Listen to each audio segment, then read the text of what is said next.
What will be the long-term health impacts of SpaceX trying to petition to put up more satellites? Will this increase the levels of 5G? What is Starlink?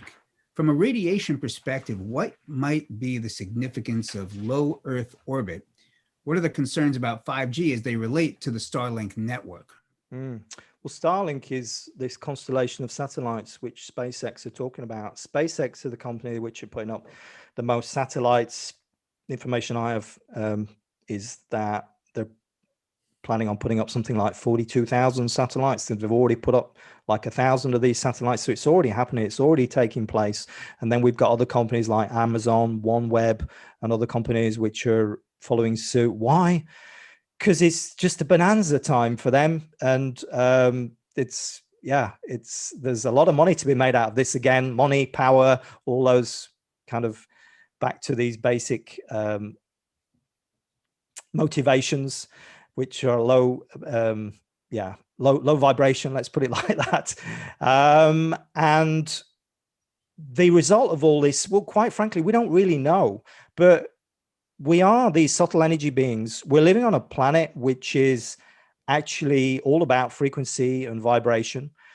And the Earth has this electrical grid, and we're messing up with that. We're putting satellites into space, which are going to beam down this radio frequency, microwave radiation, so that you can rent a modem router and sit in the desert and pick up 5G. Great.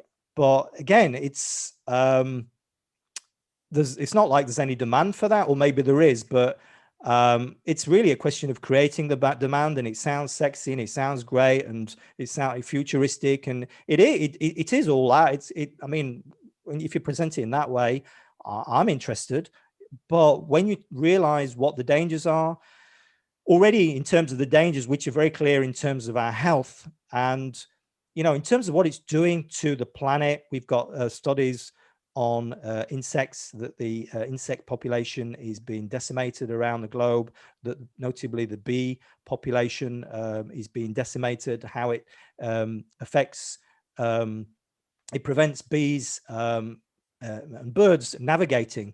They're thrown off by this. And I mean, there's research on this going back to, or data on this anyway, going back to when Marconi first introduced the radio, and how homing pigeons, before the introduction of radio, they send out 100 homing pigeons, and like 100 or 99 or 98 come back.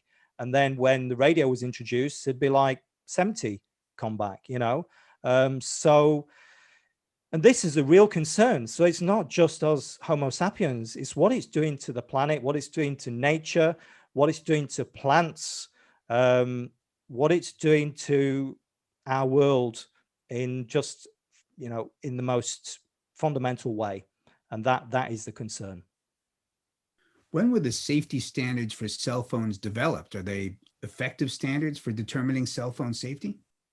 Well, they were developed in the 1990s. No, they're no longer effective. The 1990s, when a cell phone looked like a brick, when Google, Facebook weren't even dreamt of, when wireless didn't exist. So there were cell phones, but there was no wireless, and we're relying on those standards, which are just completely out of date. Actually, based on, so it's 1990 standards based on 1960s research.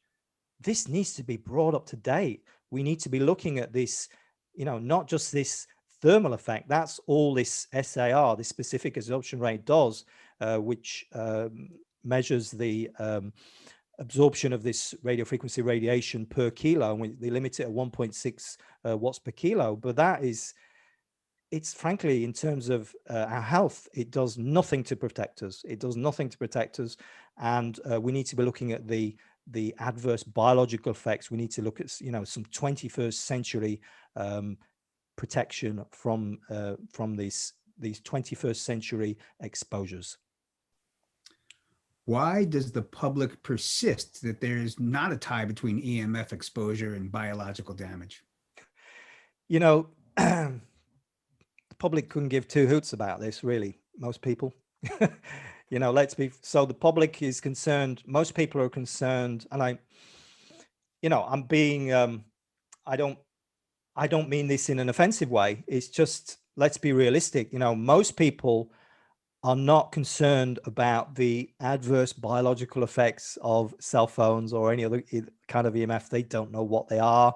They don't know what those terms mean. They don't perhaps understand, you know, what many of the things I've talked about here. I know it's technical and I know it's confusing.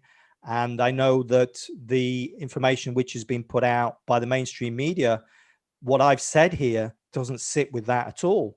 But that's why I encourage people to go out and do, go out and do your own research on this. Don't listen to Lloyd.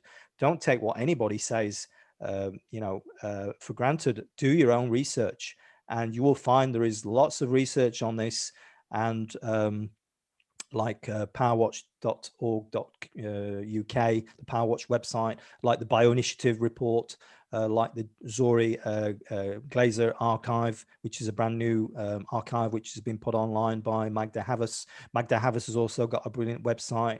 You notice I'm not talking about my website. I'm saying just go look at those independent website, this independent research, and make up your own opinion. Why is the permissible cell tower electromagnetic fields from American cell towers significantly more than comparative countries? That's a great question. Comparative countries like China, even like Russia.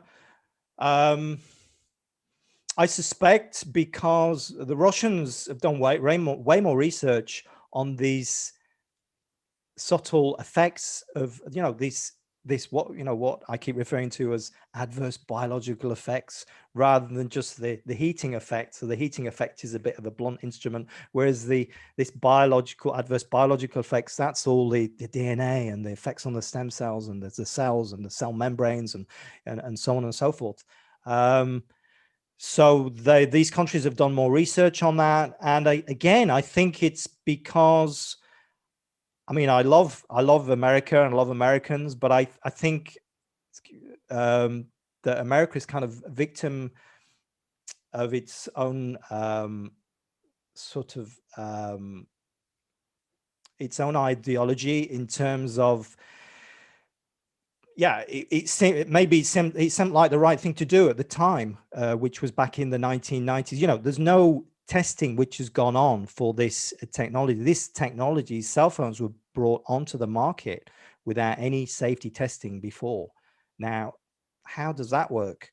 So, a few senators were, got a few envelopes, or I don't know. I've no hard evidence on this, but why exactly these standards are very different in the US, I suspect it's to do with that, and I suspect it's to do with ignorance to a certain extent. Why was it important for you to speak at the Real Truth About Health conference? Well, Ben, it was important because people need to know the truth about this. People are being lied to, quite simply, misinformed, disinformed. The science is there. I talk about this because I had this experience with my cell phone, which seemed like the curse at the time it happened. But then I realized what a blessing it was. I was able to protect myself and protect my family.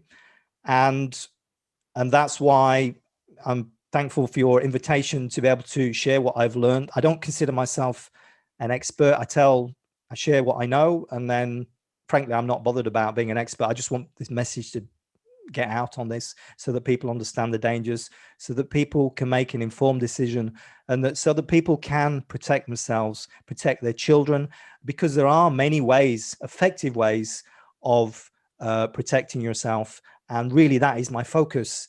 So I've shared a lot of science here today, but my focus is really on helping people understand this better so that they can better protect themselves and their families. We're very grateful to you for that, and for taking your own challenging situation and giving you purpose to make it bigger than yourself and really help all of us. So thank you not only for that, but also for all of your time here today in this interview. We really do appreciate it. Thank you so much, Ben. It's a pleasure. Thank you, Lloyd. Be well. Thank you. You too.